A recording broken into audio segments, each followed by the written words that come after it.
which is a little bit off क्योंकि we wouldn't be able to have more than 100 participants. So if anything is missed, I'll take one more session of ROPs या फिर मैं इसकी recording भी डाल दूंगा. तो अगर कोई नहीं हो join कर पा रहा है then just don't panic about it.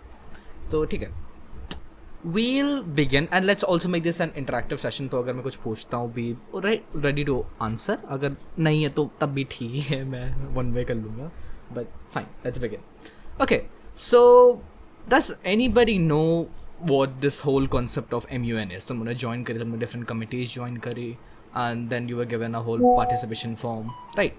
So did you guys get it? Like, does anybody have any idea how and model United Nations work? Like तुम लोगों को बिल्कुल basics चाहिए. I will go from the basics, but does anybody have any idea where they can tell me something about it? MUN is basically a form of formal debate in which, depending on the type of committee, people are generally assigned some kind of portfolio, and there's an agenda around which the debate is centered. Okay, nice Akshay. ठीक है. So अब देखो, this is the second edition of your VSEC MUN. The last one was headed by me. अब Model United Nations basically क्या होता है? You know how what United Nations is? Everybody would know कि basic United Nations होता है क्या? Basically, like it was an international organization जो कि World War II के बाद बनी थी after the failure of the कहते थे League of Nations, after the failure of the League of Nations बनी थी, and it's still ongoing and working, though उसकी effectiveness is quite debatable, but still. So basically, how a model United Nations work is basically it's a form of debate, right? Debating is a very important skill which needs to be inculcated in the youth अभी के लिए, and this is a very good platform जहाँ से तुम लोग अगर debating शुरू करते हो then you will get ahead, right? I'm heading AIPPM personally. AIPPM is All India Political Party Meet, जहाँ पे everything is from an Indian perspective. तो बाकी सारी कमिटीज तुम लोग की सेम सेम चलेंगी. जैसे अगर CSW है, मतलब United Nations council for security of women, या फिर तुम्हारी UNG, United Nation General Assembly, then वो दोनों जो कमिटीज़ है those work on a mandate. अब मैंडेट्स क्या होते हैं, रूल्स ऑफ प्रोसीजर्स क्या होते हैं, what everything is that will be covered जैसे हम लोग आगे बढ़ते हैं. ठीक है, तो from a basic introduction, a United Nation organisation UNO, सबको इसके बारे में बेसिक नॉलेज होगी जब ये बनी थी, राइट? अब उसी की वर्किंग को मिमिक करने के लिए एंड बच्चों को एंड हम जैसे लोगों को इसके से अवगत कराने के लिए या फिर इससे प्रैक्टिस कराने के लिए कि how does N debate work on an international summit. क्योंकि देखो, डिसीजंस काफ़ी बड़े बड़े लिए जाते हैं हमारी कंसर्न के बिना. हम लोग की लाइफ उन डिसीजन से अफेक्ट होती है. We do not live in an isolated bubble, we live in a world जहाँ पे whatever you do and however you do both are equally affected by decisions of somebody else. So these decisions which are taken on a very big platform internationally, nationally, even locally, ये कैसे लिए जाते हैं? Those basically come from debate, right? Discussion के साथ लिए जाते हैं.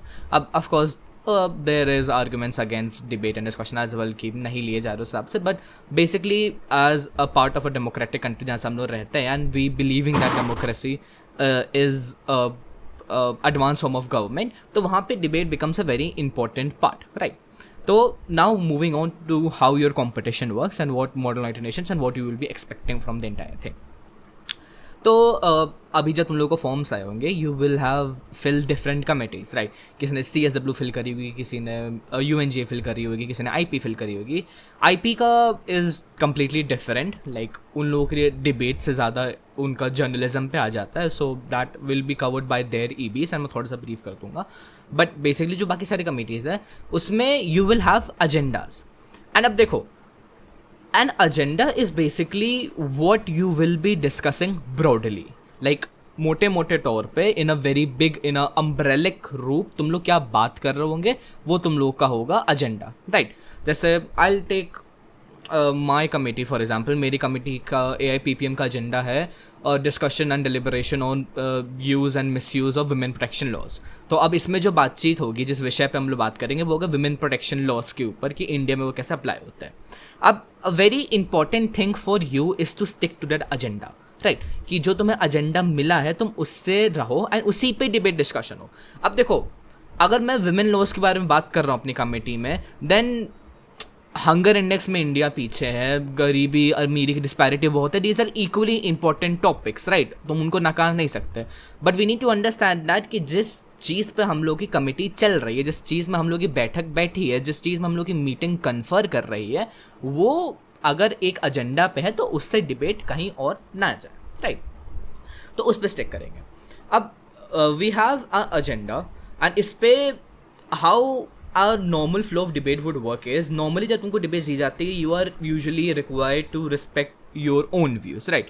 जैसे अगर तुम्हें एक formal debate दूँ जहाँ पे it's like should euthanasia be banned, I think everybody would have a working knowledge what euthanasia is. Euthanasia is basically like अगर कोई बंदा किसी टर्मिनल इलनेस से गुजर रहा है तो क्या उसकी ऑनर किलिंग इन सेंस, बहुत रिडक्टिव सेंस से बोल रहा हूँ, बट क्या वो करना अलाउड होना चाहिए, क्या उस पर्सन के पास उसके पास राइट होनी चाहिए. Now when a debate like formal debate occurs, you have a side opposition and you have a side government like treasury या फिर supporting side, a supporting side and opposition side, right? तो अब now I'll be giving my views for the topic against the topic and then उस पर debate चलेगी. Now usually you can either choose या फिर normal competition settings में तुमको दे दिया जाता है because वो competition setting होती है, right? तो इसमें तुम लोग का काम नॉर्मल चलता है जहाँ पे you understand the topic, you analyse the topic and how that topic is and what your only point of contention is, कहाँ पे तुम्हें जीतना है वो है कि you just present better views than the other side of the government, right. जो अगर तुम ऑपोजिशन हो तो तुम जो बंदा सपोर्ट कर रहा है उससे बेटर व्यूज प्रेजेंट करो कि क्यों तुम्हारा चीज़ सही है, एंड जो अगर तुम ऑपोजिशन में हो, मतलब अगर तुम सपोर्ट कर रहे हो तो तुम बेटर व्यूज करो कि जो अपोज कर रहा है वो क्यों गलत है, ठीक है. अभी नॉर्मल डिबेट होती है.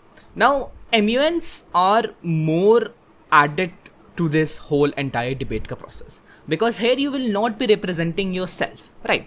Now, this is both a good thing and a bad thing. I'll let you know how to balance all of that because now अब जब तुम इंटरनेशनल पॉलिटिक्स में आओ या फिर जियो पॉलिटिक्स में आओ या फिर इवन इंडियन पॉलिटिक्स में आओ, here you have stakeholders basically वो हो जाएंगे जो कि तुम्हारे एक चीज़ से अफेक्ट होते हैं.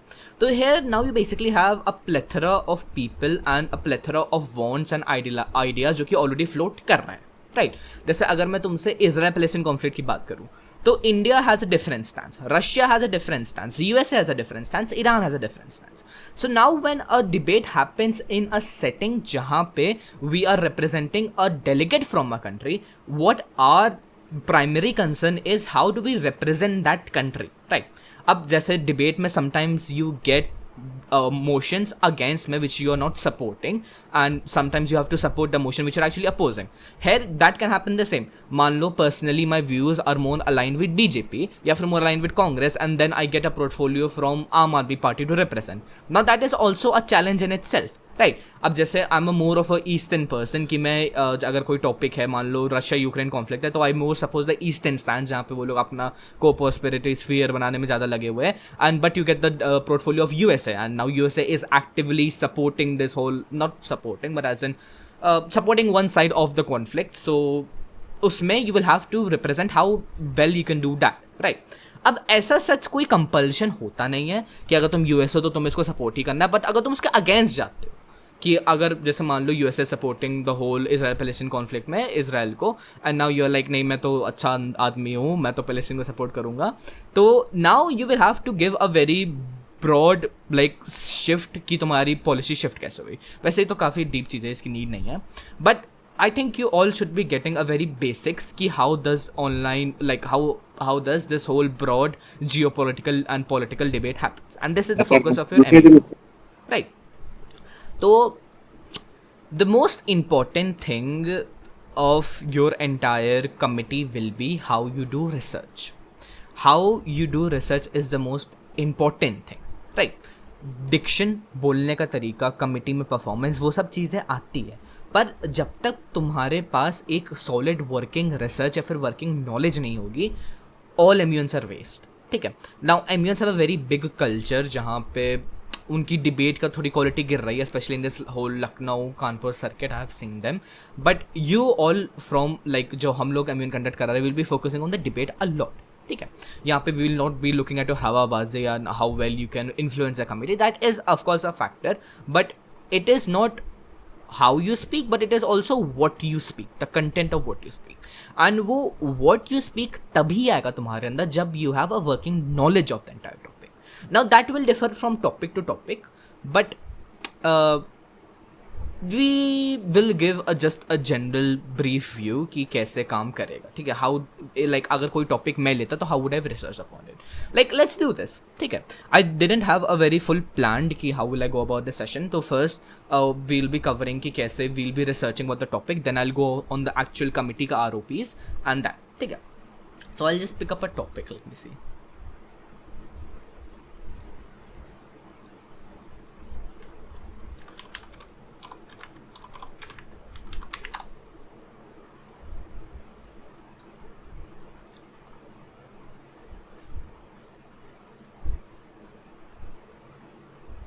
Okay, I just searched up, then the first topic that came up was nuclear proliferation, like nuclear proliferation. I'll just share a window. 1 second, and I scroll Microsoft Edge.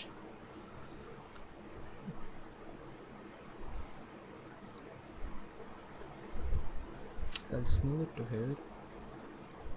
Right. Share screen. I think this would be visible to everybody, right? So now we'll just try to go about a topic and I'll do a very brief, क्योंकि इसमें हम लोग ज़्यादा time नहीं waste करते because this was a session of ROPs. But जैसे अगर मैं तुम लोगों से बात करता हूँ कि we would be talking about nuclear proliferation. अब देखो ये थोड़ी लीगल जार्गन होती है, मतलब लीगल जार्गन हो गया, as in jargon is basically the words that we use. जैसे अगर तुम कॉमर्स करते हो तो वहाँ पे you have certain terms that you use, like breaking point, break even point, ये सब हो गया. तो मतलब basically jargon is the basically terms will be using. तो don't ever get scared of jargon, वो ऐसे प्रैक्टिस के साथ आ जाती है. Nuclear proliferation means basically proliferation is increase, rapid increase in something, ठीक है. Just excuse my hand writing, please go on the content. Proliferation, I hope I'm keeping the spelling correct. Weapons. I'm not writing a very precise agenda, I'm just writing it down. ठीक है. So this is your nuclear proliferation. And now let's do it from an Indian perspective, right? कि if I'm representing the delegate of India, the portfolio which I got was India. Now the agenda is discussion upon nuclear proliferation of weapons, but of course अगर वो nuclear proliferation of weapons पे discussion कर रहा है then that means उनका बढ़ना रोकोगे तुम ना, मतलब from a general, अगर तुम support कर दे that too, but we'll keep कि तुम actually में एक sane आदमी हो जो उसको लगता है कि nuclear weapons बढ़ने से peace नहीं बढ़ेगी, then we'll go about that. Now if you're searching about nuclear proliferation, I'm also doing this with you. मैंने ये topic कभी research extensively करा नहीं, ना फिर मैंने committee करी, so I'll just tell you. जैसे if I get the topic of nuclear proliferation, how will I go about it? So the first thing that becomes about interesting about any topic is its history, right? Ki how has the history of the entire topic developed? Matlab, what was the origin of the problem? Origin as in ki actually a problem aaga rahi from the status quo. Status quo is basically what is the situation of the current, मतलब what is the current situation about anything, ठीक है. तो अगर मैं status को की बात करूँ तो स्टेटस को में हो जाएगा where there is a power disparity, जहाँ पे nuclear weapons are mass, like weapons of mass destruction कहते हैं हम लोग, WOMDs. Weapons of mass destruction are creating a heavy influence in politics, right. जैसे अगर रशिया यूक्रेन वॉर में if Ukraine did have influence on politics, like if Russia-Ukraine war में if Ukraine did have a arsenal of nuclear weapons, maybe war इतनी लंबी नहीं खींचती. So first of all we will be searching about the status quo कि इस बात पे discussion actually में हो क्यों रहा है, ठीक है. देन मैं बेसिकली इस कंक्लूजन में आया कि भैया WOMDs खूब सारे बढ़ रहे हैं तो ये प्रॉब्लम आ गई. Now I will be discussing कि ये प्रॉब्लम का ओरिजिन कहाँ से आया.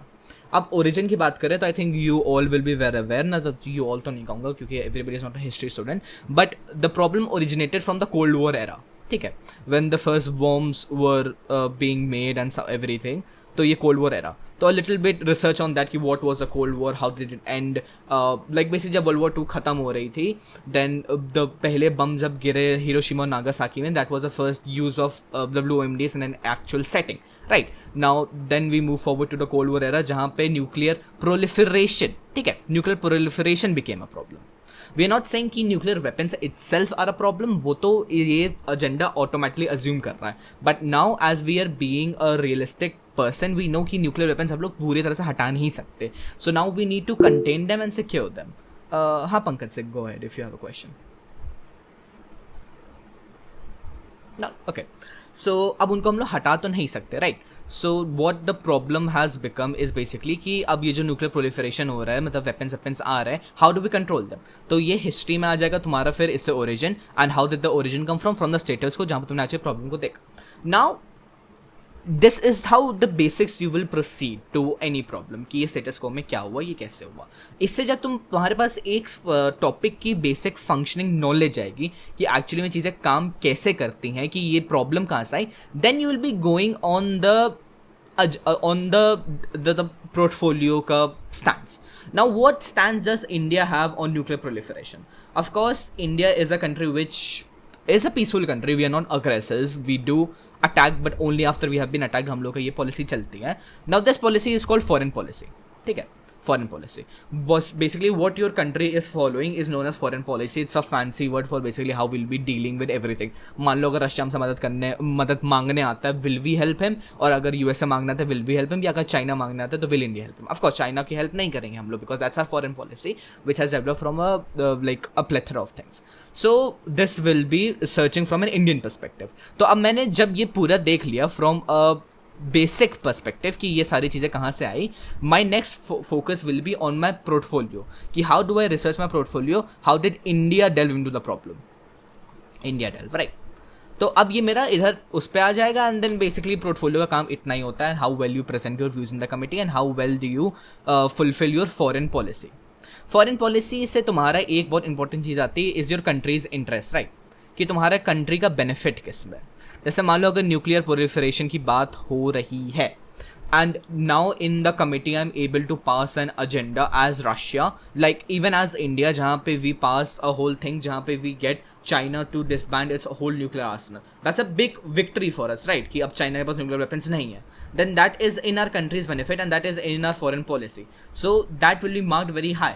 और अगर हम लोग एक ऐसे स्टैंड में आते हैं जहाँ पे we are the main proprietors of a place, जहाँ पे एवरीबडी साइनिंग अ डॉक्यूमेंट, जहाँ पे एवरीबडी साइनिंग अ डॉक्यूमेंट कि न्यूक्लियर डिसआर्मामेंट होगी from a large scale, then that will be marked accordingly.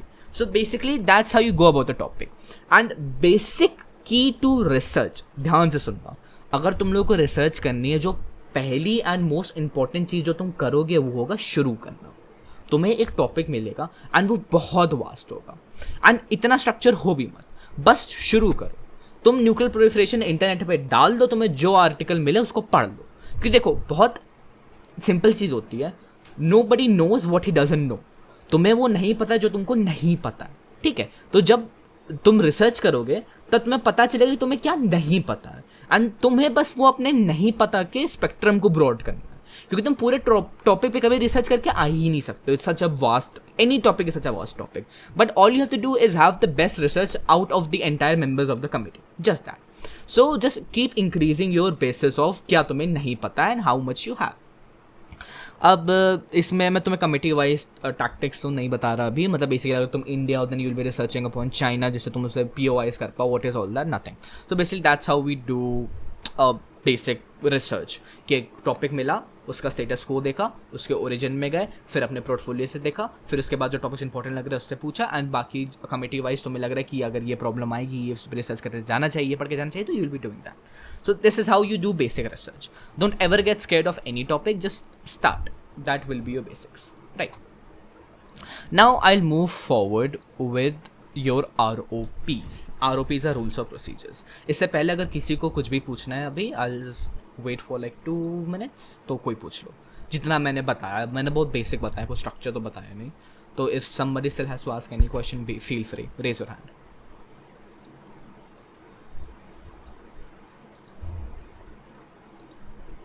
Nobody? Okay, cool.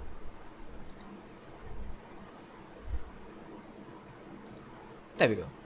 Okay, now we'll be focusing on how does the actual whole entirety of your MUN works. Like जब तुम एक committee में जाते हो, तुम्हारी committee काम कैसे करती है. अभी तक कमिटी के तुम्हारे प्रीरेक्विजिट्स क्या थे? तुमने रिसर्च कर ली, अच्छी रिसर्च करी, तुमने अपने पोर्टफोलियो पर रिसर्च करी, जो कि तुम्हारे कमिटी में और पोर्टफोलियोज आने वाले तुमने उन पर भी रिसर्च करी, राइट? अगर जैसे मैं इंडिया में ऑफकोर्स चाइना पे भी रिसर्च करके जाऊँगा कि चाइना की कहाँ गलती है, चाइना की कहाँ लैप्सेस है, जिससे मैं उससे क्वेश्चंस कर पाऊँ, मैं उसको पूछ पाऊँ एंड उस पर बेसिक्स मार्क हो। Now how does a normal MUN work and what do you actually have to have? The first and most important thing is you need to write a GSL. इसको हम लोग कहते हैं general speakers list या फिर general speakers list कहते हैं। तो तुम एक जनरल स्पीच लिख के जाते हो। Now what is the GS? अब जनरल स्पीच जो तुम्हारी होगी that will basically be covering a very the topic from a very broad perspective. कि जैसे अगर मैं इंडिया हूँ और हम लोग बात करें न्यूक्लियर प्रोलिफरेशन के बारे में, तो मैं अपनी स्टोरी करूँगा कि आज delegate of India, Republic of India representing नहीं क्या बोल रहा हूँ मैं, आज द डेलीगेट ऑफ इंडिया जो अपने व्यूज़ प्रेजेंट कर रहा हूँ कमिटी में, then I first go forward कि कैसे मतलब पूरा एंटायर टॉपिक मैं देखता हूँ, then how does my country view it and then what is the motion forward. Resolutions are very important, right? अगर तुमको एजेंडा मिला है, एजेंडा आर प्रॉब्लम बेस्ड। अगर न्यूक्लियर प्रोलिफरेशन की बात हो रही है then it is a problem, right? तो अब इस पर क्या रेजोल्यूशन होगा? हर कमिटी के आखिर में जाके एक रेजोल्यूशन बनता है। What is the resolution? I will go forward, I will tell you about it, but basically you need to give solutions कि तुम्हें क्या लगता है सोल्यूशन होगा and what kind of solution will be benefiting your country and benefiting the UN as an entire committee, right? या फिर if you are representing some other committee, किसी और कमिटी में, then what will be the resolution जिसको सब adopt करे, जिसका सबका बेनिफिट हो। That is how your resolution will work. तो तुम्हारी जो जनरल स्पीच होगी, again I will just be की जनरल स्पीच का तुम्हारे पास टाइम लिमिट होगा। अब वो हर EB सेट करेगा, we'll have maybe a 60 second general speech, maybe 1 minute 30 second speech या फिर इवन 120 सेकेंड स्पीच, ठीक है? तो what you will be speaking in that speech is about the topic from your perspective, no, not from your perspective, as from your delicate perspective, like तुम्हारी country का सोचती है, then you will give the status quo, what do you think are important things about the topic, कि ये topic में ये चीज़ें हैं जिसके बारे में बात करनी चाहिए, and where should the committee go, कि किस तरफ कमिटी को मूव करना चाहिए फॉरवर्ड, ठीक है? तो ये तुम्हारी बेसिक चीज़ें होती है जो कि जनरल स्पीच में होनी चाहिए। I think it is self explanatory. जब तुम लोग एक लिखोगे तब तुम लोग ज़्यादा समझ में आएगा। Now and now we are in the committee, we have done good research, हमने अच्छे से रिसर्च कर लिया, we have lobbied, lobbied बताना भूल गया। now what lobbying is, अब देखो how we work over this entire MUN is politics, right? politics में चीज़ होती है जिसे हम लोग कहते हैं लॉबी। लॉबी करना क्या होता है? लॉबी करना होता है किसी को अपनी बात मनाना या फिर किसी मोशन को आगे पुट करना या फिर किसी को कन्विंस करना। अब जैसे मान लो इंडिया में कास्ट बेस्ड सेंसस होना है, ठीक है? मान लो A party is agreeing and B party is not agree, ठीक है? Now A party does something and उन्होंने B पार्टी को मना लिया। नाउ दिस होल मनाने वाला procedure will be called lobbying, कि A वाली पार्टी ने अपना मोशन लॉबी करा, B ने अग्री कर लिया, तो अब C वाली अग्री करे ना करे डजंट मैटर, ये मोशन पास हो जाएगा कि मेजोरिटी आ गई, ठीक है? So this is called lobbying. Now what lobbying is, and वो एक MUN कमेटी में कैसे देखेगी? वो ऐसे देखेगी, you have a whole broad agenda जिसे हम लोग कहते हैं एजेंडा, उसके अंदर जो आते हैं वो होते हैं सब एजेंडा। अब तुम्हारा जो फ्लो ऑफ द कमिटी होता है, जैसा अभी तुम लोग को दिख रहा होगा, डिबेट के बाद कॉकस लिखा है, कॉकस के अंदर मॉडरेटेड कॉकस लिखा है। मॉडरेटेड कॉकस जो होता है वो एक सब एजेंडा पे होता है। जैसे मान लो न्यूक्लियर प्रोलिफरेशन हम लोग का टॉपिक है, एंड अब मेरा सब एजेंडा, मेरा जो उठाने का मन है personally, is USA is misdoing in the whole nuclear warfare deal, ठीक है? अब जब इस टॉपिक की बात होगी तो of course US will be pull down, उसकी इमेज नीचे जाएगी, तो US चाहेगी इस टॉपिक पे डिबेट ना हो। पर me as a Indian representative या फिर me as a Russian representative, मैं चाहूँगा कि इस टॉपिक की बात हो जिससे ये USA पुल डाउन और उस पर हम लोग कुछ एक्शन ले सके। बट USA इसके खिलाफ वोट करेगी and Russia will be like voting for this. तो अब जिसके पास ज़्यादा मेजोरिटी ऑफ मेंबर्स आ जाएंगे मोशन पे वोट करने के लिए तो वो पास हो जाएगा, एंड अगर वो पास होगा तो वो डिबेट के लिए एजेंडा सेट हो जाएगा। तो बेसिकली सब एजेंडा इज बेसिकली तुम्हारा एक ब्रॉड एजेंडा है। उस ब्रॉड एजेंडा के अंदर कोई छोटी चीज़ आती है तो उस पर बात करने के लिए which you think is important, we have moderated caucuses, ठीक है? बेसिक्स में इतना होता है। तो लॉबिंग यहाँ पे आती है। नाउ अब ये काफ़ी ज़्यादा मतलब फ्लेवर्स में देखेगी तुमको, अगर तुम एक एक्सट्रीम मोशन पुश कर रहे हो, जैसे मान लो अगर मैं कांग्रेस का हुआ, मैं पुश कर रहा हूँ BJP is misdoing in the election of in the previous year election, ठीक है? तो अब ऑफकोर्स BJP चाहेगी इस पर बात ना हो, क्योंकि मतलब मिस डूइंग में भी हो या ना हो, पर वो पार्टी की नीचे इमेज पुल करेगा। तो बीजेपी कहेगी नहीं नहीं, ये नहीं बात करते, हम लोग बात करते हैं कि Congress as a party is failing and opposition is not doing its part well, ठीक है, इस पे बात करते हैं। तो अब कांग्रेस चाहेगी इस पे बात ना हो, तो नाउ अब कमेटी में जितने लोग होंगे कांग्रेस मेंबर्स कन्विंस करेंगे इस पे बात करो, बीजेपी मेंबर्स कन्विंस करेंगे इस पे बात करो, ठीक है। तो इस तरह से लॉबिंग हो सकती है। अब लॉबिंग का क्या होता है, जैसे मान लो कांग्रेस इस पे लॉबी कर रही है, बीजेपी वाले डेलीगेट इस पे लॉबी कर रहा है। अब इन लोगों का जो था कि अब ये राइट है ये लेफ्ट है, तो अब ये लोग सेंटर वाली पार्टीज को मना रहे कि इनके पास अगर वोट ज़्यादा आ गए तो ये टॉपिक पास हो जाएगा। अब लॉबी में ये भी हो सकता है कि मान लो कांग्रेस और बीजेपी ने ही सहमति बना ली, उनने कह दिया चलो ठीक है, हम लोग क्या करते हैं, हम लोग एजेंडा सेट करते हैं, हम लोग दोनों टॉपिक से बात कर लेंगे। Maybe electoral misdoings in the previous elections broad हो गया, इसमें मतलब ब्लेम चला गया, नो सिर्फ बीजेपी की बात नहीं हो रही, इसमें कांग्रेस भी बात कर, मतलब बीजेपी कांग्रेस के ऊपर भी बात कर सकती है। And then you will have misdoing and opposition's role, ठीक है। तो अब दोनों टॉपिक्स आ गए, तो बीजेपी कांग्रेस ने हाथ मिला लिया, ये पास हो जाएगा कमेटी में डिस्कशन के लिए। दिस इज़ मतलब थोड़ा सा कॉम्प्लिकेटेड, मे बी मैं इस पर थोड़ा ज़्यादा फास्ट चला गया and you guys could not catch up, but मैं जो बेसिक चीज़ कहने की कोशिश कर रहा था, मॉड कॉक के अंदर तुम्हारे सब एजेंडाज आते हैं एंड वो सब एजेंडा डिस्कस करने के लिए you basically do lobbying. Now how lobbying works, ये पॉलिटिक्स कैसे खेली जाती है, क्या पास होगा। अब देखो there is also this thing ना कि हर चीज़ में जो शब्द यूज़ करे जाते हैं specially from an political basis, वो काफ़ी इंपॉर्टेंट होता है। जो ऑपरेशन सिंदूर हुआ, हम लोगों ने ये नहीं कहा it is an act of war, हम लोगों ने कहा it is a military operation on the terrorist camp, not on Pakistan के military centres, right. This was important, क्योंकि अगर मान लो हम लोगों ने चौड़ चौड़ में कह दिया कि this is an act of war Pakistan की ये वो, तो फिर दिक्कत की बात होगी ना, because now we have a country that is openly declaring war on another country and now that can be played very differently in on an international perspective. So what words we use are very important in international politics and in life in general, ठीक है। So now we move forward to the flow of debate. When you sit in an MUN committee, now you have a basic knowledge of what you have, good research, you know how to lobby, you have agendas, you have a general speech written. Now I as a delegate, I am sitting in a committee. अब EBs आते हैं, executive board के members आते हैं, and अब वो लोग पहले क्या करेंगे, जो पहला होगा उससे हम लोग कहते हैं roll call. Roll call is attendance, सब डेलीगेट्स के नाम लिए जाएंगे, जो प्रेजेंट होगा उसके आगे प्रेजेंट मार्क हो जाएगा, जो एब्सेंट होगा उसके आगे एब्सेंट मार्क हो जाएगा। This called the roll call. Now roll call में क्या होता है, you are asked if you are present and voting. अब हर कॉकस के पहले, कॉकस एक मीटिंग होती है, कॉकस के पहले रोल कॉल लिया जाता है, प्रॉबली अगर टाइम होता है हम लोग के पास उससे रोल कॉल लिया जाता है। And you have two options, I think 3, one is present, second is present and voting. हाँ no, you have to actually present and voting. अगर तुम प्रेजेंट एंड वोटिंग हो, that means you can be you have a right to vote, मतलब तुमने opt करा है voting के procedure में इन्वॉल्व होने में। तो अगर कमेटी में कोई भी वोटिंग होती है, तुम उससे खिलाफ वोट कर सकते हो, उसके फॉर वोट कर सकते हो। पर अगर तुम कहते हो मैं प्रेजेंट हूँ, then you will not be participate in the voting. अब ये थोड़ा डिफरेंट होता है, क्योंकि जैसे मान लो if I am a Bolivian delegate and बात किसी यूएसए के टॉपिक में हो रही है, तो मुझे इनकी पॉलिटिक्स में इन्वॉल्व नहीं होना, but I am just here क्योंकि मैं एक बोलिविया का डेलीगेट हूँ, मुझे सुनना है कि ये लोग क्या कर रहे हैं, तो आई बी प्रेजेंट। मैं वोट्स को इन्फ्लुएंस नहीं करना चाहूँगा, क्योंकि अगर मैंने नेगेटिव वोट करा तो मेरे शायद से अपनी कंट्री से रिलेशन ख़राब हो जाए, मैंने फॉर वोट करा तो मे बी यूएसए के साथ रिलेशन ख़राब हो जाए, ठीक है।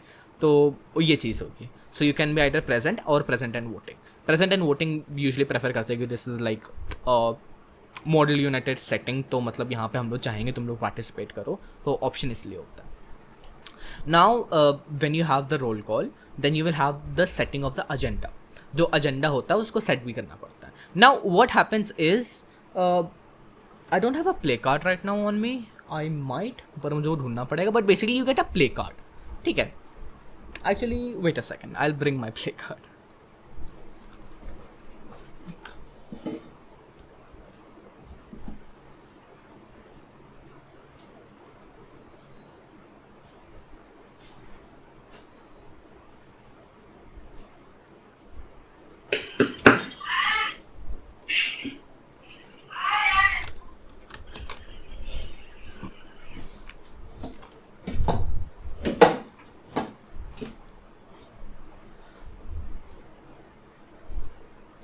Okay, so in the entirety of the committee, you will not be known by your name. You will be, please कोई मीटिंग को डिस्टर्ब मत करना, ये सब मत ही करो, करोगे तो बहुत दुख की बात होगी, मतलब मत करना।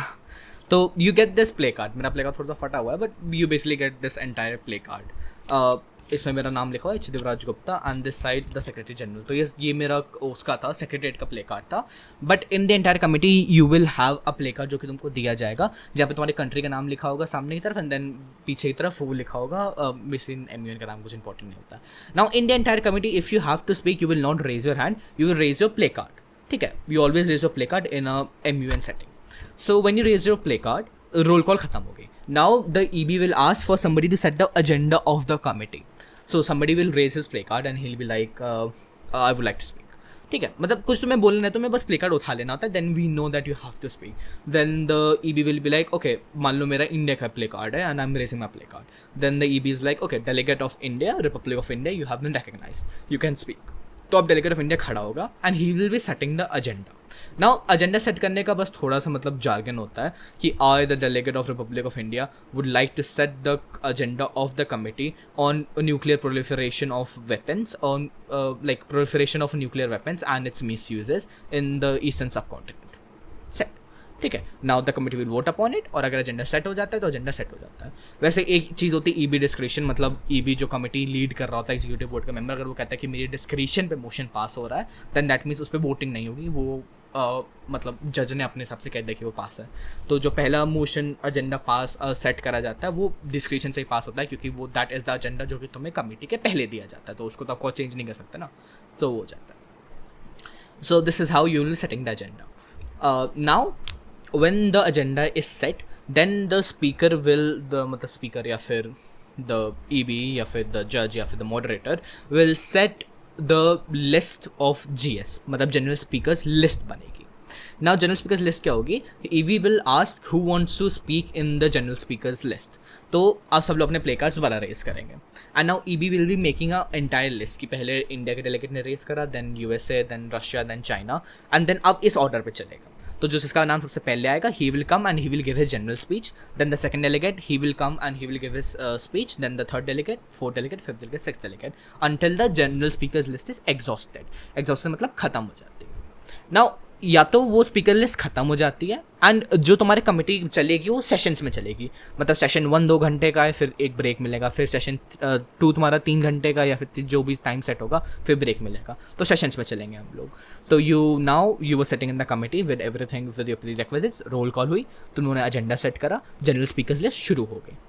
अब जनरल स्पीकर लिस्ट जब चल रही है, देन मान लो तुम्हें जनरल स्पीकर्स लिस्ट छोड़नी है कि let's table the general speakers list. Now tabling is basically मतलब let's pause the general speakers list and let's move into a caucus. अब caucus is a meeting, right? तो now you have two kinds of caucuses, one is unmoderated and one is moderated. Unmoderated में क्या होता है? Unmoderated caucus you can say is basically a lobbying session. मतलब यहाँ पे अब देखो, तुम लोग या तो कमिटी के पहले एक दूसरे से बात करके चीज़ें लॉबी कर सकते हो, which is sometimes recommended, I personally do not like, क्योंकि व्हाट्सएप पे तुम क्या ही लॉबी कर रहे हो एक दूसरे से, that doesn't work out very well. सामने सामने लॉबी हो रही तो अलग चीज़ होती है।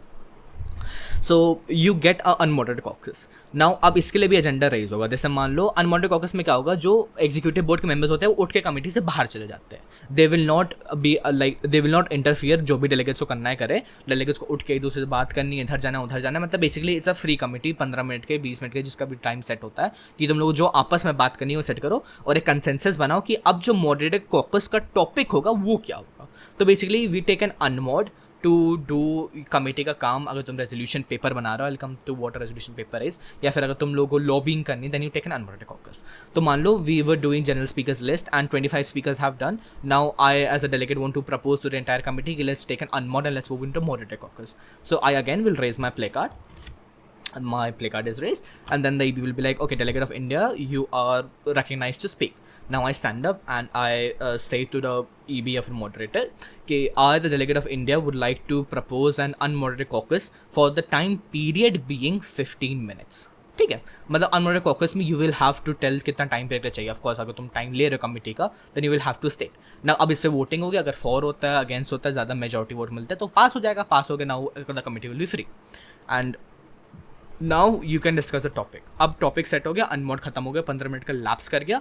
Now you are setting again, then the EB comes back again and now he ask are there any motions on the floor. Motions on the floor is basically all these caucus को raise करना, these are I am raising a motion, ठीक है। So he ask are there any motions on the floor and I again raise my placard, I am like motion raise करें, then I stand up, then I would like to propose a moderated caucus on the topic. अब मैं इस पर topic बोलूँगा, इसका मतलब बोलने का एक तरीका होता है विच वी यूजुअली प्रेफर. मान लो न्यूक्लियर प्रोलिफरेशन चल रहा है, now I have to talk about USA का misdoing in the nuclear warfare in the entire ethos और the entire history of the topic. ठीक है. So now I, the delegate of India, would like to propose a moderated caucus on the topic USA's misdoing in the nuclear proliferation of the entire geopolitics, on the time period being 30 minutes with the number of speakers being 15. ठीक है. अब मैंने 3 चीज़ें state करी. Topic state करा, उसके आगे मैंने स्टेट करा तुम लोग का टाइम पीरियड की, टोटल टाइम पीरियड कितना है एंड नंबर ऑफ स्पीकर्स कितने हैं. मैंने कहा कि ये जो मॉडरेट कॉकस है वो 30 मिनट का होगा, जिसमें स्पीकर्स 15 होंगे. तो अब हर स्पीकर को कितना टाइम मिलेगा, 30/15 मतलब 2 मिनट्स. ठीक है. तो ये हो गया. अब जैसे नंबर ऑफ स्पीकर्स बढ़ाने हैं मुझको तो फिर वो भी सेट हो जाएगा. तो अब जो मोशन पास होता है उस हिसाब से डिबेट सेट हो जाएगा. अगर फेल होता है तो फेल होता है. Usually passing of the motions में हम लोग नंबर नहीं देते क्योंकि वो कोई भी रेस कर सकता है, कमेटी का फ्लो वैसे ही आगे बढ़ता है. Then you have a moderated caucus जिसमें हम लोगों ने इस पर बात करी. देन वो 30 मिनट का टाइम खत्म हो गया, मॉडरेटेड कॉकस खत्म हो गया. Now again the EB will ask are there any motions on the floor. Then I again raise my play card. I'm like, I, the delegate of India, would like the committee to table the moderated caucus and move into and continue this general speakers list. तो अब सब लोग GSL में दोबारा आ गए. अब जो 25 speakers ने बोला था वो अगर ख़त्म हो गए तो नए नाम ले लेंगे, नए नाम नहीं लिए होंगे तो फिर वही 25 का आगे हम लोग कंटिन्यू कर देंगे. ठीक है. सिंपल, कुछ नहीं. You had roll call, setting of the agenda, then the general speakers list started, then you took an unmod. अब इसके आगे जो भी होगा that is completely relevant to the committee ना. मैं तो तुम लोग बस एक जनरल कमेटी का फ्लो बता रहा हूँ कि ऐसे जाती है. मान लो तुम लोग की कमेटी ने आते ही मॉड कॉक ले लिया या फिर आते ही अनमॉड ले लिया, जो भी तुम लोग की, अब वो कमेटी जैसे चलेगी वो तुम्हारा और ईबी का आपस की बातचीत होगी कि कैसे अलाउ कर रहा है ईबी एंड कैसे तुम लोग कमेटी को चाह रहे हो, वो सब चीज़ें. So what we discuss is roll call, setting the agenda, speakers list, moderated caucus, unmoderated caucus, working paper translation, and closure of the debate. There's also a closure motion जो कि मतलब यूजुअली वैसे तो करते रहते हैं नहीं हम लोग, पर अगर एक अच्छी कमेटी जाए तो क्लोजर ले लेते हैं. नाउ अब देखो अब क्या चल जाता है यहाँ पे. तुम डिबेट कर रहे थे, डिस्कस कर रहे थे, सब एजेंडा ले रहे थे, एजेंडा ले रहे थे, सब कुछ चल रहा था तुम लोगों के बीच में. ये किस लिए था? एक रेजोल्यूशन के लिए ना. अब तुम्हारी कमेटी बैठी है तो किस लिए बैठी है? मतलब मस्ती मजाक हवा महल तो करने नहीं बैठे हो ना, कुछ डिस्कस कर रहे हो, कुछ सॉलिड रिसर्च लाए हो तुम सब लोग, कुछ रेजोल्यूशन देना चाहते हो. तो अब सारी कंट्री जितने रेजोल्यूशन प्रपोज कर रही होगी वो तुमने मान लो जनरल स्पीकर्स लिस्ट में करा, फिर तुमने किसी सब एजेंडा का सोल्यूशन दिया. तो अब एक आखिरी में जो हम लोग एक प्रेफर करते हैं, तुम लोग एक मोशन लो जिसमें एक रेजोल्यूशन मोशन के बारे में बात हो कि how do you now actually want to end the committee, जिसको क्लोजर ऑफ द डिबेट में भी कह सकते हैं. Then you will be drafting a working paper. Working papers काफ़ी डिफरेंट होते हैं. पोजीशन पेपर्स भी होते हैं. Position papers are basically documents to submit before the conference to the EB, जिसमें यू विल बी सेइंग कि ये मेरी कंट्री की पोजीशन है, this is what I will be representing. ठीक है. This is important. I am giving very small part two it, but important होता है कभी कभार. अगर तुम्हारा ईबी कहते हैं पोजीशन पेपर्स आर पेपर्स जो कि तुम लोग कमेटी के पहले सबमिट करते हो रिप्रेजेंटिंग योर पोजीशन. आदित्य तुम्हारा माइक, ओके फाइन. तो basically position papers are papers जो कि तुम लोग कमेटी के पहले सबमिट करोगे विद योर पोजीशन कि तुम लोग टॉपिक को कैसे देखते हो, what you will be representing and what you think about generally about the topic. ठीक है. वर्किंग पेपर या फिर ड्राफ्ट रेजोल्यूशन आ जाता है. बेसिकली तुम्हारी कमेटी ने बैठ के जो विचार विमर्श करा उसका मध्यम क्या निकला, उसका एंड क्या निकला. ठीक है. तो this can either be pass unanimously by the committee, single handedly, मतलब कि एक ब्लॉक ने पास करा. Bloc as an bloc politics तुम लोग बहुत समझते ही होगे ना. जैसे मान लो अगर एनडीए है, एनडीए मतलब नेशनल डेमोक्रेटिक अलायंस, और ये कांग्रेस वाली होल वो इंडिया अलायंस है. तो मान लो एक इंडिया अलायंस का पेपर प्रेजेंट करा, एनडीए ने एक पेपर प्रेजेंट करा, तो वो ब्लॉक पेपर्स होंगे. अब मान लो कमेटी अच्छी गई और इंडिया अलायंस और एनडीए ने दोनों ने अपने पेपर मिला लिया, फिर कुछ भला काम कर लिया for the first time in their life, तो फिर उससे क्या होगा, उससे they can pass a resolution paper unanimously. तो मॉडरेटर कॉकस ये सब चलता रहेगा एंड यूनानिमस ड्राफ्ट रेजोल्यूशन का तुम लोग का बेसिकली एक फॉर्मेट होता है. इस बार तो कुछ सोचना नहीं होता. Basically it will be written in a format जो कि तुम लोग ले सकते हो पिछले यूएन की कमिटी से. हर यूएन कमिटी बैठ के अपना ड्राफ्ट रेजोल्यूशन देती है. जैसे यूएन ड्रिप काफ़ी फेमस है, United Nations development on regional indigenous people. UN drip एक काफ़ी फेमस रेजोल्यूशन पेपर है, रेजोल्यूशन ऑन इंडिजिनस पीपल. तो वो इंडिजिनस पीपल पे निकला था कि इंडिजिनस पीपल के लिए अगर डिबेट हो रही है then what do we want as a UN to promote. ठीक है, तो हर कमिटी अपना एक वो देगी रेजोल्यूशन. और अगर committee fails to deliver a resolution paper then you say the committee has failed. Now the committee passes when they have a draft resolution passed. It fails when it does not have a draft resolution passed. क्योंकि अगर तुम्हारी committee बैठ के विचार विमर्श करके consensus में नहीं आ पाई और एक ड्राफ्ट रेजोल्यूशन नहीं दे पाई, तुम्हारी कमिटी फेल है, क्या ही फायदा हुआ? कुछ फायदा नहीं हुआ. तो this is how it will work. ठीक है, समझ गए सब लोग? Speakers list, moderator caucus, unmoderated caucus, फिर working paper, draft solution, closed of debate और वोटिंग प्रोसीजर्स, वही सब. कोरम से तुम लोग ज़्यादा है नहीं. Debate, formal consultation, formal informal draft solution, closure of debate, end of speakers list, adoption by consensus, second agenda हो गया, speeches, time limit on speeches, points of order, points, right to reply, suspension of meeting. अरे भाई बहुत सारे. Okay, now we come on to basic points. अब points क्या होता है? अब मतलब this is the meat of a MUN. Let me see, do we have a different section of points? I'll send this PDF, so don't worry about it. Let me just find a better PDF which has all that.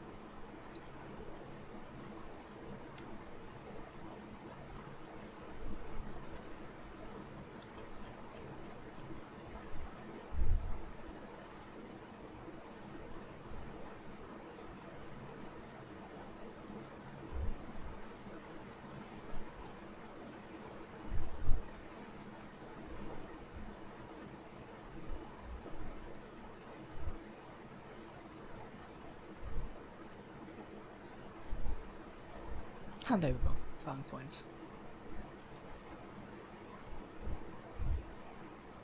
This is rules of procedures. There we go. Okay, nice. So now we come on to points. अब points क्या होता है? Points raise करने का तरीका same होता है. तुम्हें कुछ भी बोलना है, you'll raise your play card and you'll give a point. Now, when your speech is done, अब मान लो 1 मिनट 30 सेकेंड की स्पीच है एंड मैंने बोला सिर्फ 1 मिनट के लिए.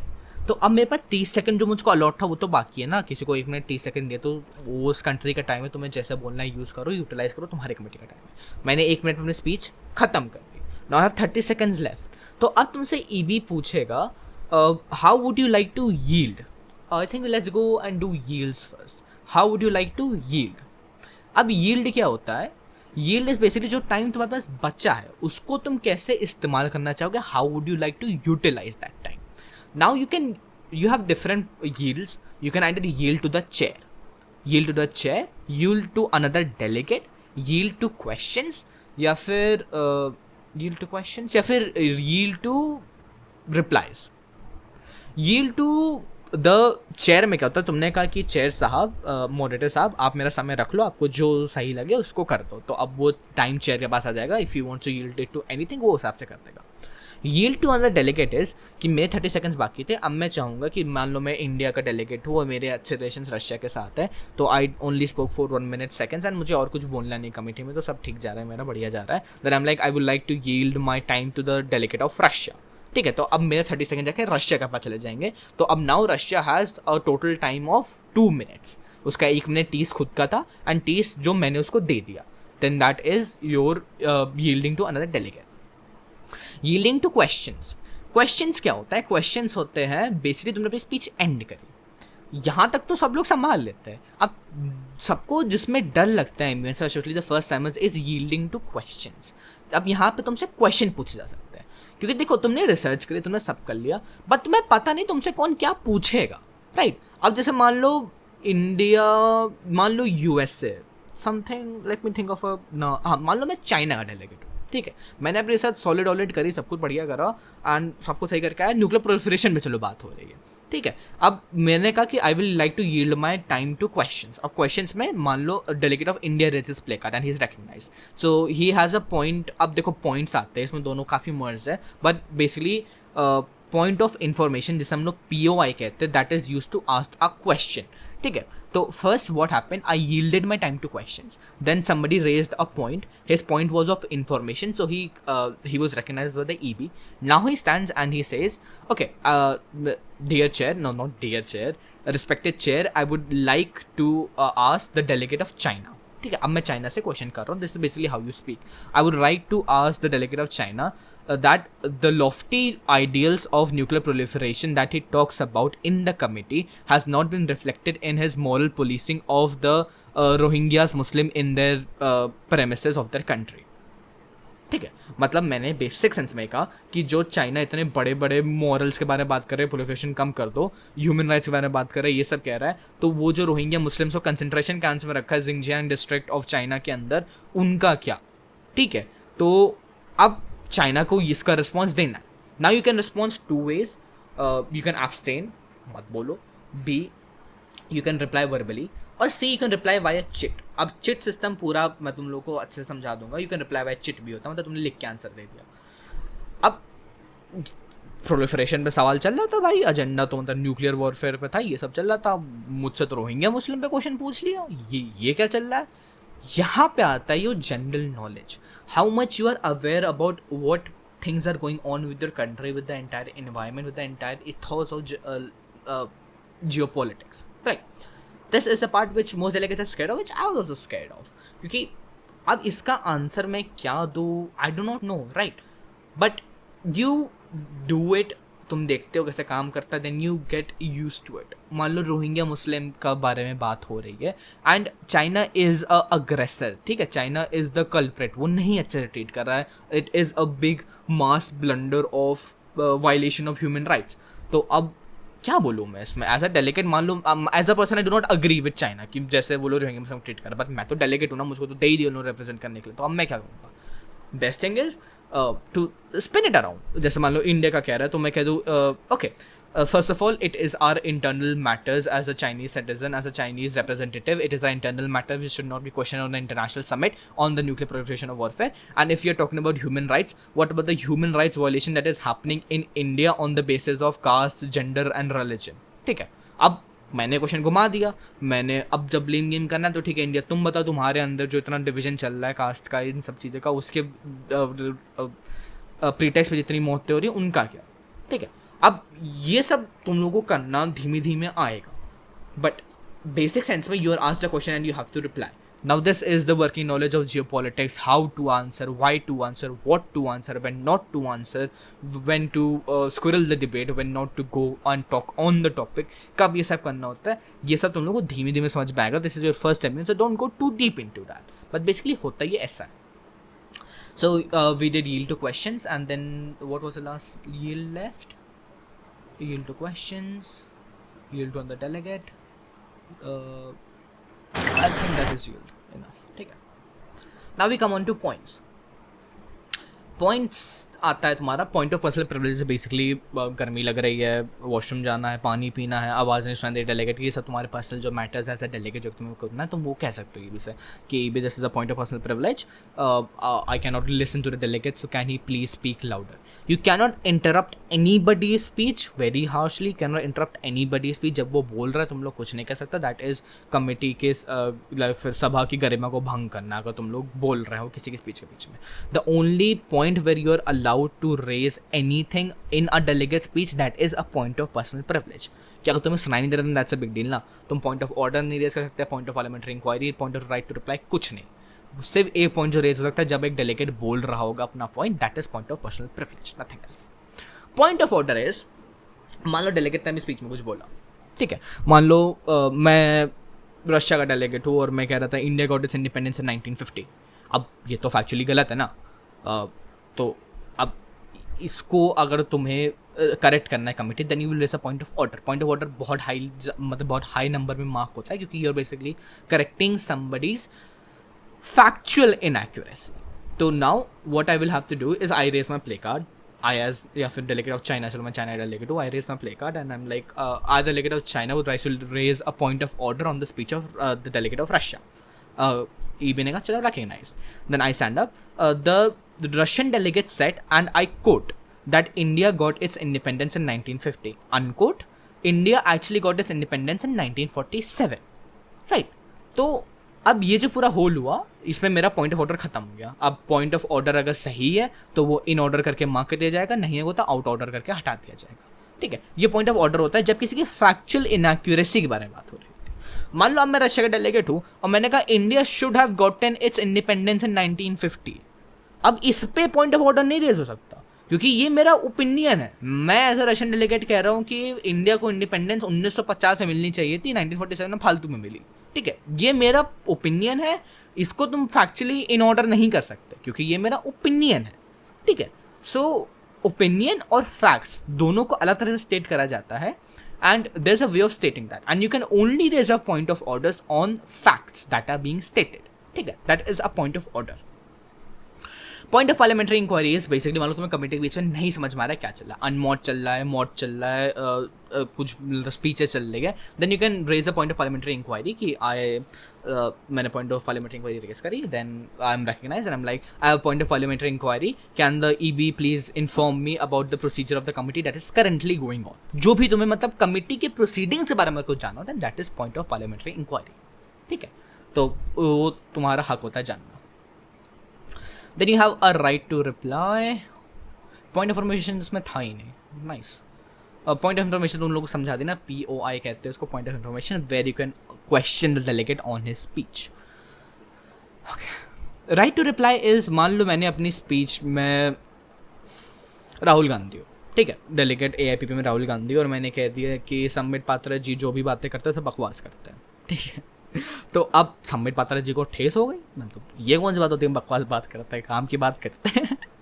तो जब उनकी स्पीच खत्म हुई तो फिर संबित पात्रा जी ने कहा I have a right to reply. Right to reply तभी तुम यूज करते हो जब तुमको उन्होंने डायरेक्टली एड्रेस करा हो. ठीक है, तो अब संबित पात्रा ने कहा कि I would like to exercise my right to reply. तब संबित पात्रा जी खड़े हो एंड ईबी कहते हैं चलो ठीक है, रिकग्नाइज है, इन्होंने तुम्हारा नाम लिया, तुम्हारे मानहानि आनी कुछ हुई तो बताओ तुम कमेटी को. तो उन्होंने खड़े हुए संबित पात्रा जी ने, तो ये खड़े हुए और उन्होंने कहा देखिए हम फालतू की बातें तो नहीं करते, कांग्रेस जो का पूरा कार्यकाल था वो फालतू का, जो भी उनको मानना बोलने का उन्होंने बोल दिया. Right to reply is basically when you have been directly addressed in a speech and then you have the right to reply to that. ठीक है, अब राइट टू रिप्लाई तभी हो सकता है जब तुम्हारा नाम डायरेक्टली एड्रेस हो. ठीक है, अब जैसे मान लो मोदी जी का थोड़ा जो नाम चलता है वो चौकीदार चलता है. ठीक है, तो मैंने कह दिया कि जो ये चौकीदार चाय वाला है इसने हमारे देश की इकोनॉमी को आगे नहीं बढ़ाया है, मतलब कुछ बेकार कार्य कर दिया. तो अब मोदी जी को ठेस हो गया कि नहीं हमने तो बहुत आगे बढ़ाया, हम तो सर्व हिंदू हैं, ये है वो है. तो अब मोदी जी को ठेस हो गया, तो अब मोदी जी उठते कमेटी में कहते हैं कि नहीं हमें राइट टू रिप्लाई एक्सरसाइज करना है. तो फिर अब ईबी कि डिस्क्रिप्शन होगी राइट टू रिप्लाई दे या ना दे, बट ईबी ये कह सकता है कि नरेंद्र दामोदर दास मोदी जी क्या आपका नाम इन राहुल गांधी जी ने अपनी स्पीच में डायरेक्टली स्टेट करा? नहीं करा. उन्होंने कहा चाय वाला 100 चाय वाले, ठीक है, 100 गर्व हिंदू है, सर्व हिंदू सब कुछ है, ठीक है, बट वो नहीं है ना, नरेंद्र मोदी जी का नाम तो नहीं लिया ना, तो अब तुम इसमें अपना राइट टू रिप्लाई नहीं यूज़ कर सकते. तो चीज़ें बोलने का भी तरीका होता है. जब अगर राहुल गांधी जी को किसी को टारगेट करना है या फिर एज अ डेलीगेट मुझे किसी और डेलीगेट को टारगेट करना है, मैं उसका डायरेक्टली नाम ना लूँ. मतलब अगर मुझे उससे डायरेक्ट लड़ाई नहीं लेनी है, अगर मुझे उससे लोहा लेना है तो मैं नाम ले रहा हूँ उसका. मान लो मुझे नहीं लेना, मुझे सिर्फ कमेंट करना है, then I should be smart about how I am commenting about stuff ना. This is the whole political part I am talking about. This is how you get smart about stuff, how you talk about stuff. तो उस पर वो लोग right to reply नहीं exercise कर सकते. Motion suspension moderator caucus, ये भी हो गया. Motion to extend moderator caucus, मतलब मोशन तुम यूज़ कर सकते हो किसी चीज़ को एक्सटेंड करने के लिए भी. जो भी तुम्हारे कमेटी में हो रहा वो सब कुछ तुम्हारा होगा on the terms of motions.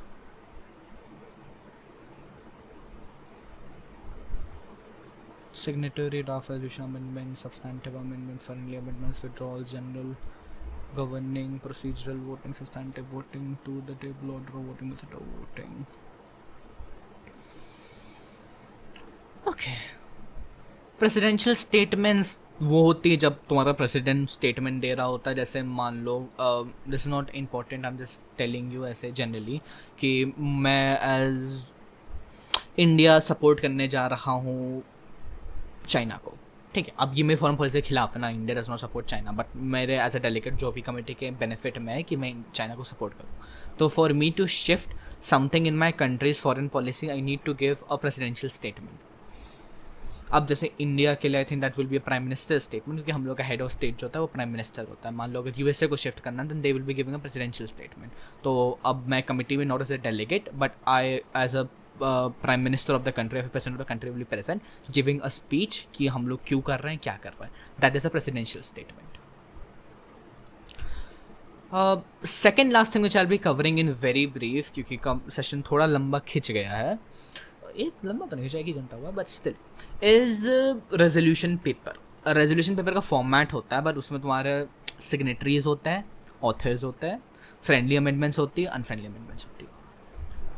मान लो मैंने अपना पेपर के अब ऑथर कितने हो सकते हैं, ऑथर मतलब इन्होंने पेपर लिखा तो उसके नंबर होते हैं, ठीक है। लड़ाई आखिरी में इसी की होती है कि किसने पेपर ऑथर करा, कमेटी का ये करा वो करा, 3 ऑथर होंगे 4 ऑथर होंगे, वो तुम्हारा ईबी बताएगा। पर author are basically people who have written the paper. मान लो चाइना, रशिया और इंडिया ने पेपर ऑथर करा है, एंड सिग्नेटरीज होते हैं जो कि पेपर पे अग्री कर रहे हैं। तो सिग्नेटरीज हो जाएंगे तुम्हारे जिन्होंने मतलब कमेटी में तुमने लॉबी करा, तुमने अपना पेपर साइन करवाया, कुवैत ने अग्री कर लिया, यूएई ने अग्री कर लिया, सब ने अग्री कर लिया, तो ये तुम्हारा पेपर हो गया, ठीक है, मतलब सिग्नेटरीज हो गया।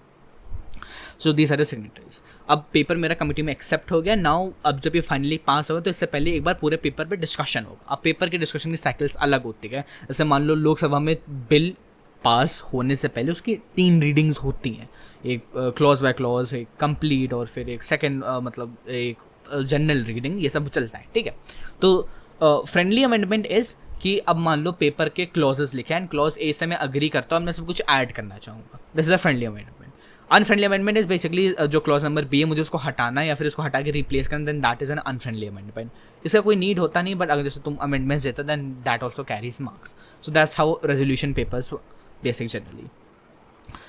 अब बेसिक जो तुम्हारा कमिटी के पर्सपेक्टिव से बाकी, from a model United Nation perspective से बाकी, दैट इज चिट। अब चिट सिस्टम कैसे काम करता है? 3 तरह की चिट्स होती हैं। मतलब बेसिकली जो कि तुम बोल रहे हो वो अगर तुम्हें नहीं बोलना then you can write it down a chit, ठीक है। मतलब ये नहीं तुम बोलने से एस्केप कर जाओगे। जैसे POI can be written in a form of chit, ये तुम्हारे फॉर्मल चिट्स होती है, इसमें कोई तो सिंबल बनाता है। इनफॉर्मल चिट्स है बेसिकली तुम्हें किसी डेलीगेट से बात करनी है कि मुझे अगर लॉबी करनी है बीच में, तो I can write informal chit जो कि EB के थ्रू नहीं जाएगा एंड वो मार्क नहीं हुई, that is like informal communication. POI जैसे इफ़ आई कैन नॉट, अब देखो नंबर ऑफ POI से लिमिटेड ही होंगे ना, कि जैसे मान लो if I the delegate of India yielded my time to questions and उस पर POIs लिए गए। अब मान लो रशिया का डेलीगेट नहीं पूछ पाया अपना POI, तो अब इसका क्या सिस्टम है? इसका सिस्टम ये है कि अब वो अपना POI लिख के दे देगा और रिटन चिट। अब वो चिट का क्वेश्चन मार्क होगा, फिर उसका आंसर मार्क होगा, ठीक है। पॉइंट ऑफ ऑर्डर भी you can give in a written chit. जो मेन चिट सिस्टम आता है वो तुम्हारा आता है सब्सटैंटिव चिट्स में, ठीक है। Now imagine my speech is of 1 minute 30 seconds and मैं 1 minute 30 सेकेंड अपना पूरा पॉइंट नहीं रख सकता। So now I can submit a substantive chit is basically the continuation of my speech या फिर different point which I needed to present या फिर something viable to the committee जो कि मार्क होगी। जैसे as a delegate of India nuclear proliferation, मैं just want to tell कि हम लोगों ने न्यूक्लियर प्रोलिफरेशन क्या क्या किया है। Now that I can submit in a form of substantive chit कि वो मैंने लिख दिया एंड वो मैंने कमिटी को भेज दिया, मतलब this does not go to the committee, वो EB के पास जाता है, वो मार्क होता है।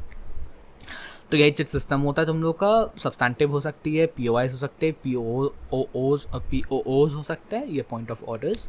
तो हाँ, I think that basically covers the whole perspective of the entire MUN ethos कि कैसे काम करता है, क्या होता है, क्या सिस्टम होता है।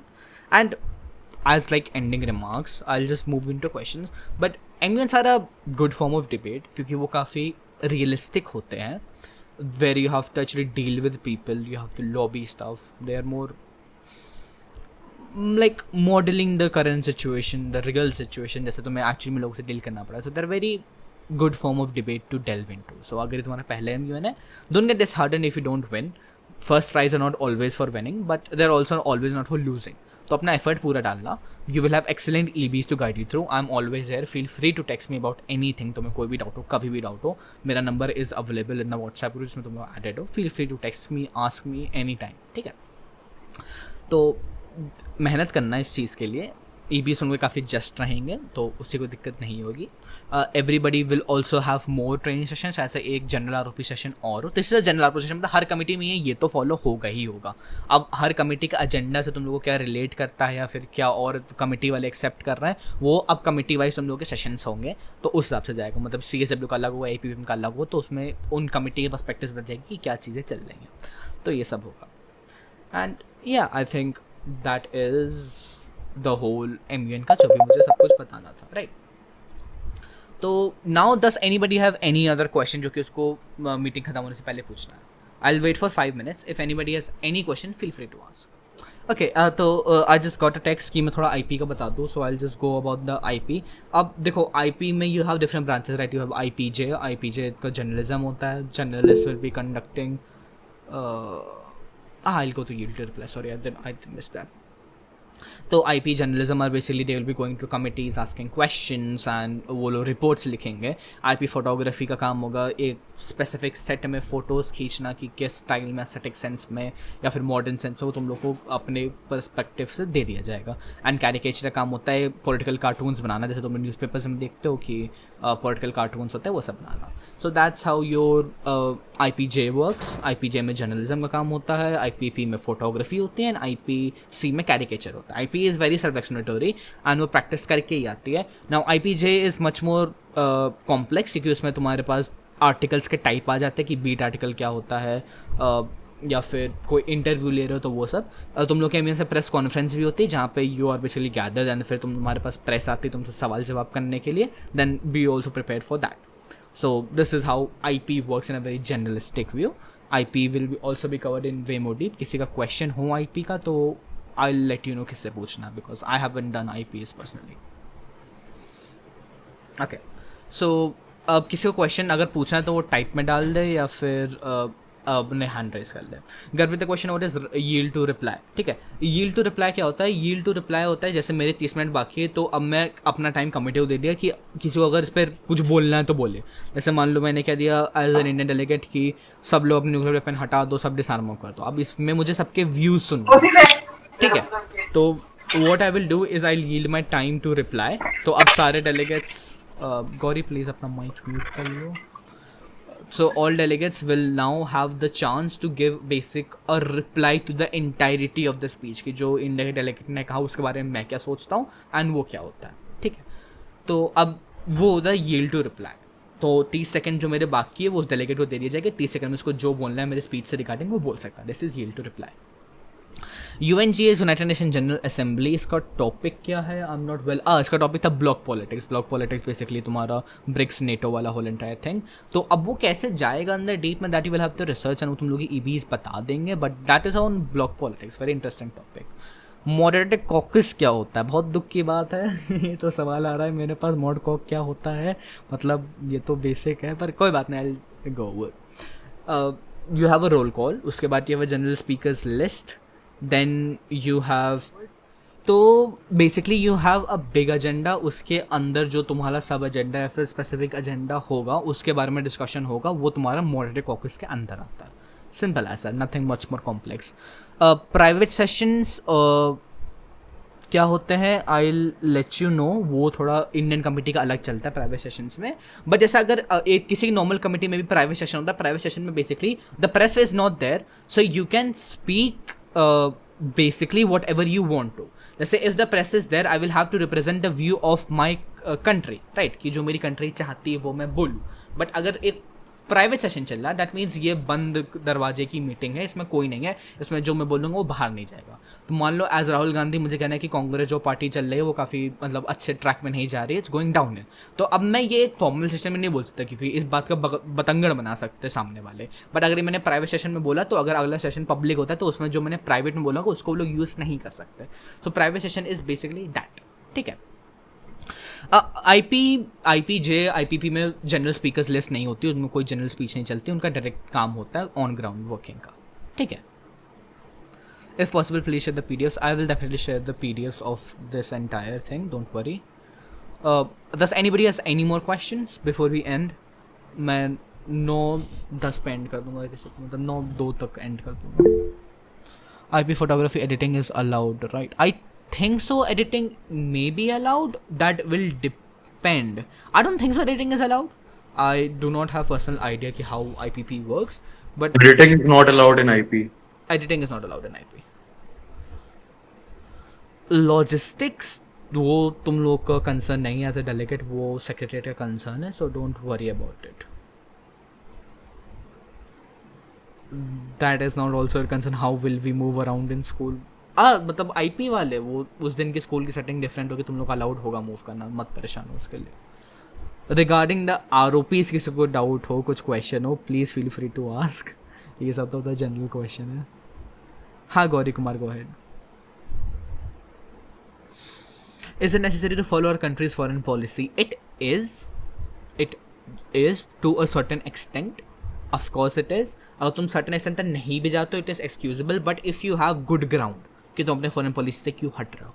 And देखो foreign policy is a very broad umbrella, right? मतलब अगर इंडिया के फॉरेन पॉलिसी के बारे में बात करें, you have it opposing China, you have it opposing Pakistan, but you also have it supporting Russia, you also have it focusing on agrarian economy. ये सब तुम्हारी फॉरेन पॉलिसी के पार्ट आते हैं. तो foreign policy is not just one thing, it's like a plethora of things. तो अब उस प्लेथरा ऑफ थिंग्स से तुम किस चीज़ से डिसएग्री कर रहे हो या फिर किस से हट रहे हो, वो डिपेंड करेगा, right. We will give you a timeline about how it will go. मतलब तुम लोगों के basic session of committee specific वो हम लोग तुमको भेज देंगे. It is not important to answer every question asked by any delegate. तुम उसको रिटर्न में भी आंसर कर सकते हो, but if you do not have an answer don't answer. मतलब क्या ही जा रहा है, बस तुम्हारी स्पीच के मार्क्स कम हो जाएंगे और कुछ थोड़ी ना. मतलब मान लो अगर तुम्हारी स्पीच में कोई क्वेश्चन नहीं आते, it will be marked according to me. जैसे मान लो if I think your speech is 10 out of 10, तो अगर किसी ने कुछ क्वेश्चन नहीं करा तो I will give you 10 out of 10. But मान लो किसी डेलीगेट ने तुमसे कोई क्वेश्चन कर लिया and you are not able to answer that, तो मैं उस नंबर को थोड़ा घटा दूंगा. मैं उस 10 को मे बी 9 कर दूंगा, 8 कर दूंगा. तुमने अच्छा आंसर दिया, स्टिल गिव यू 10. भाई ड्रेस कोड मत पूछो यार, ROPs पूछो. ड्रेस कोड एक दिन फॉर्मल होगा और एक दिन मेरे ख्याल से इंडियन होगा. Points as virtually awarded for what we say in AIPPM. We'll go deeper into that. मतलब क्या तुम कंटेंट करते हो, बेसिकली बी रेलेवेंट, राइट. अब वो रेलेवेंस क्या होगी, that will depend from agenda to agenda. क्या इंपॉर्टेंट है इस टॉपिक में बोलने के लिए, क्या न्यूआंसेस है, क्या रेजोल्यूशंस है, वो डिपेंड करेगा एजेंडा टू एजेंडा कि इस टॉपिक में ये बोलना जरूरी था, इस टॉपिक में ये नई चीज़ थी जो कि किसी ने बात नहीं करी, तो उस हिसाब से पॉइंट्स अलॉट होता है. बेसिकली पते की बात करो, सही बात करो, और एक सेंसिबल सिटीजन और एक सेंसिबल पॉलिटिशियन और एक सेंसिबल डेलीगेट के हिसाब से बात करो, in the good faith of humanity, and you will get your points. Any other questions?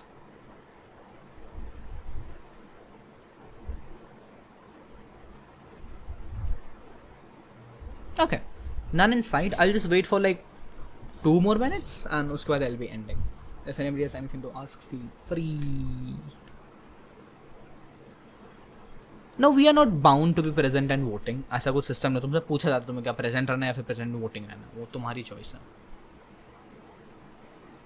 CSW commission on status of women, मतलब बेसिकली महिलाओं के राइट्स के बारे में बात होगी कि महिला ऑपरेस है या फिर वो अब एजेंडा पे डिपेंड करेगा. बस CSW is a committee that is based to give and empower, give rights to women and empower their social status, social economic everything.